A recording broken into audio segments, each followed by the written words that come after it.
Hello, freak bitches. How did you this impression you're doing of this White House character? What's his name again? Stephen Miller. Yeah. That's first of all, everyone's doing Sean Spicer. They were until he got fired, or all these different people. No, they did. Was it Scaramucci? Yeah, well, that too. And Sean Spicer. Yeah, but Melissa McCarthy was doing Sean Spicer. Yeah, she killed it. Yeah, it's hilarious. You know what's funny? Trump thought that it made him look weak that a woman was doing an impression of him. A woman should go and do an impression of Trump now because of that. Yeah. No, You know? I mean, I don't know. I mean, I think that, I did a special, what was it? I don't know, I think it was like 2012 for Showtime called Politics, where I went to D.C. and I did stand-up in D.C. and I interviewed I love politicians. Like, that's all I watch when I come home at night. All I watch is CNN, MSN, and Fox. Just because that's it. Because I'm in shock. And I can't believe it. No, I just go back and forth. That there's so many fucked up things that are going on in the world. The whole North Korea thing is insane. It's scary. It's fucking insane. Well, what's scary is that Donald Trump is saying shit like fire and fury that the world has never known. Like, Jesus, dude. Like, this isn't a movie. This is real life. Yeah. But, I mean, this North Korean guy's fucking nuts. He is fucking nuts. He's fucking nuts. Yeah. It's like, dude, stop shooting fucking missiles in the fucking... This isn't like a playpen thing. He just keeps shooting missiles in the ocean all the time like it's like he's like a kid or some shit. Yeah. And he can't... It's just... I don't know. It's just... Well, I think Guam is only like 2,000 miles away from North Korea or something, like real close. Yeah. So they're talking about him possibly bombing Guam. And that's what they're saying now. And yeah, no, I've been watching it. But that would be a death sentence. I mean... If we decided to attack North Korea, it would be a death sentence to them. And then also I heard, because I know Dennis Rodman. I know Dennis Rodman. Do you? Did you talk to him when he went over there? Well, I know. I don't want to get too into it, but I know that he goes over there a lot. Yeah. And he meets with Kim Jong-un. They play basketball or something? Yeah, they just fucking get drunk and I don't know. They go on jet skis or some shit. Really? Like he likes Dennis Rodman. So he brings him out. But from what I heard is that Kim Jong-un really loves Donald Trump. Like, you know what I mean? Like he loves America, but he's like kind of acting like he doesn't love America. Like he loves the American way. Look at that picture. Yeah. So my point is I really think that if Donald Trump went over there to meet with the guy, I think that would appease him and just chill him the fuck out.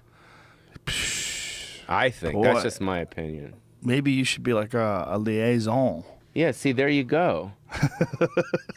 But he gets, he goes over there and hangs out with him because the Kim Jong-un kid loves, I think he loves America. Fan, right? Yeah, he loves America. And it's just kind of like a weird, there's no, what's the word? There's no, I don't know, communication. Communication, they're not communicating right, Yeah, well, there's a language barrier, obviously, but isn't he young? Isn't Kim Jong-un like in his 30s? How old is he? Yeah, he's pretty young. Imagine running a military dictatorship in your 30s, and he's already murdered a gang of people. Yeah. He already... And the thing that's so crazy about the whole thing is that, like, you think of ISIS, and you think of that whole, how those people, like... They don't care to die, and they don't care if they're going to die. And I think that he's trained his people. All this, you see all this on CNN, all these marching soldiers. Yeah. I think those guys are ready to die. Well, if you lived in a shithole like North Korea, where every day you're under the oppressive boot of a military dictatorship, maybe you'd be ready to die too. You're like, it's either escape to South Korea or die. Yeah. I think what should happen is I think Trump should hire Dennis Rodman and like put like a tracking device on him and they're jet skiing out in fucking the ocean and drinking and shit, and then SEAL Team 6 comes in and fucking takes Kim Jong-un and flies into America and then gives all the North Korean internet and like sets them free. No? Wow, this is like a movie, dude. Don't you get together with Stephen Baldwin. But you guys could do an amazing movie. I just think that there's probably a way to chill everything out. There probably is a way to chill everything out. This is not the way. Like launching test missiles and saying fire and fury and all that shit. That's cool. not chill anything out. But, you know, I don't understand what the conflict is about in the first place. I'm not exactly sure what everybody's angry about. I think because they think that we're going to bomb them. But why are we going to bomb them? Like, that's what I Because don't I understand. think that we did years ago, right? The Hiroshima North Korea. shit. Well, North Korea. No, Hiroshima was Japan. Well, the Asians, I think. I don't know the details, it's but a I know that there's different part of the world, but that's cool. They'll be super psyched that you conflate the two of them. Yeah. No, it's I mean, we did horrible things during the Korean War to the North Koreans. I mean, that's literally the cause of all of this, all the anger and all the, you know. But that's when North Korea and South Korea were split, and North Korea went communist, and you know, it's all a byproduct of that. You know, you could read about it, and actually, there's a really good book called Dear Reader from Michael Malice. He's a guy who was on my podcast, and the history of that part of the world is really fucked up. But it's interesting because you have North Korea, and then below you have South Korea. South Korea, you have a thriving economy, amazing electronics, Samsung. They make all kinds of great shit over there. Nice spas, probably. Yeah, Korean a lot of plastic surgery.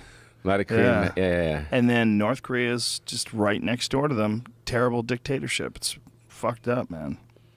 Well, no president has been able to deal with it. So no. Yeah. And probably won't be able to. I mean, how do you resolve that? One of the things that Malice was telling me that makes it so fucked up is that everybody has to rat on everybody else. Like, say if you and I were working together, we would have to go somewhere and tell someone what each one of us did wrong during the day. Wow. Like, maybe you didn't cry hard enough when somebody died, or maybe you weren't excited enough when something good happened, you didn't cheer loud enough. And they'll rat you out for that, and then, you know, you have to be accountable. And then so they have like a culture of rats. Everybody's ratting everybody out. Sounds fun. We don't realize how lucky we are, you know, to live in America.